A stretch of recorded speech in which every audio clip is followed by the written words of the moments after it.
వెనకట అంటే 30-40 ఏళ్ళ కిందట ఇండ్లల్లా ఇప్పుడున్నట్టు గ్యాస్ పొయ్యి లేకుండే. గ్యాస్ ముద్దంటే తెలవకపోయేది. కట్టెల పొయ్యితోనో వంట వార్పులు చేసుకునేది. ఇక హోటళ్ళల్లో కూడా కట్టెల పొయ్యి లేకుంటే కిరసనాయిలు పొయ్యి కానొచ్చేటి. కానీ కాలం మారింది, అంతటా గ్యాస్ పొయ్యిలే అయినాయి కదా.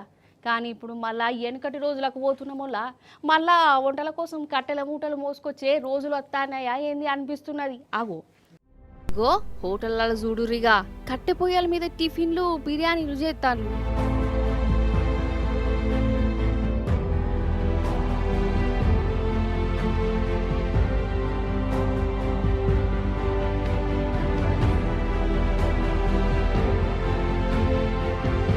ఇటుకెళ్ళి నజరేయుడి గ్యాస్ సిలిండరు ఆఫీసుల కాడ లైన్లు ముద్దుల కోసం.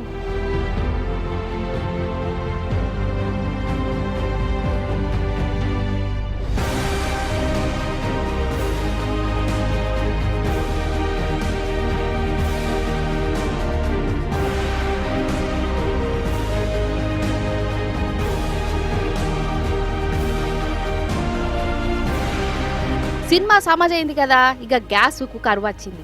అటు అమెరికా, ఇజ్రాయెల్, ఇరాన్ దేశాల నడుమ యుద్ధం నడుస్తుంది కదా. ఆడ యుద్ధం అయితే మన వంట రూమ్లో చిచ్చు పుట్టింది. గ్యాస్ మూతలు ఖాళీ అవుతున్నాయి. కట్టెపోయేలా జమానా అత్తున్నది మళ్ళా మనకెళ్ళి. హోటల్నైతే ఆగమాగం అడ్వడివి. ఇక అప్పటికే గ్యాస్ సిలిండర్లు దొరక్క అటు చాలా రాష్ట్రాలల్లో హోటళ్లు బంద్ పెట్టుకున్నారు. మనకెళ్ళి కూడా కట్టెల మంట మీదనే అడుతురు. ఇక సందుల సందు రేట్లు కూడా పెరుగుతున్నాయి కదా నోళ్ళ. ఏమంటే గ్యాస్ బుడ్డి దొరుకుతలేదో బ్లాక్లో తీసుకోవాల్సి వస్తాంది. ఇంకా జరసేపు అయితే ఇది కూడా దొరకది. తింటే తినుర్రి లేకుంటే లేదు అన్న కాడికి వస్తాంది కథ.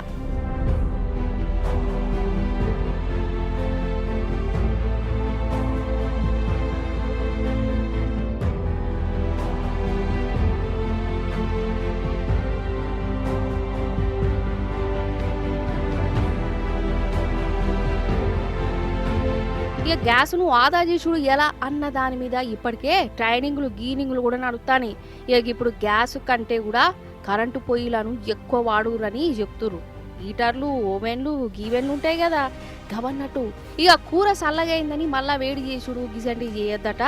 ఒక్కసారి అన్నం బువ్వ వండుకుంటే దినమంతా అదే తింటే గ్యాసును పొదుపు చేసినట్టే ఉంటుందని చెప్పుకోతున్నారు. మళ్ళా వేడి చేసుడు బంద్ పెట్టాలన్నట, లేకుంటే అసలుకే ఎసరవుతుందని చెప్తున్నారు.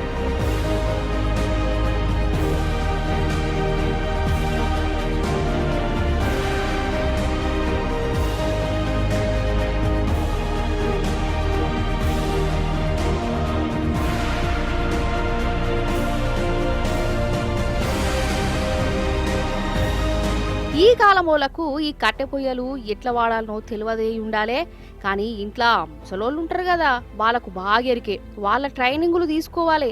కట్టెల పొయ్యి ముంగడ కూర్చొని గొట్టంతోని పొగ ఊదుకుంటా వంట వార్పులు చేసుకోవాల్సి వచ్చే రోజులు వచ్చినాయి. ఇక వెనకటి లెక్కే తెల్లారులేసి జంగల పొంట పోయి కట్టెల మోపు మోసుకొచ్చుకుంటే వంటల రంది ఉండదని కూడా చిట్కాలు చెప్తురలా. ఇక ఇదిట్లుంటే కట్టెలకు కూడా బగ్గ గిరాకు పెరిగిందట. ఇప్పుడు మొన్నటిదాకా కింటెనుకు 1200 ఉంటే ఇప్పుడు 1600, 2000 దాకా అమ్ముతున్నారట.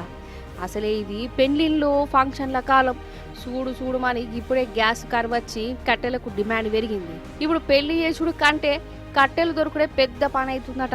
మొత్తానికి భూమి గుండ్రంగా తిరుగుతుందన్నట్టు ఆ యుద్ధం చేయబట్టి. మళ్ళా వెనకటి కాలానికే పోతురు జనాలు అదన్నట్టు ముచ్చట.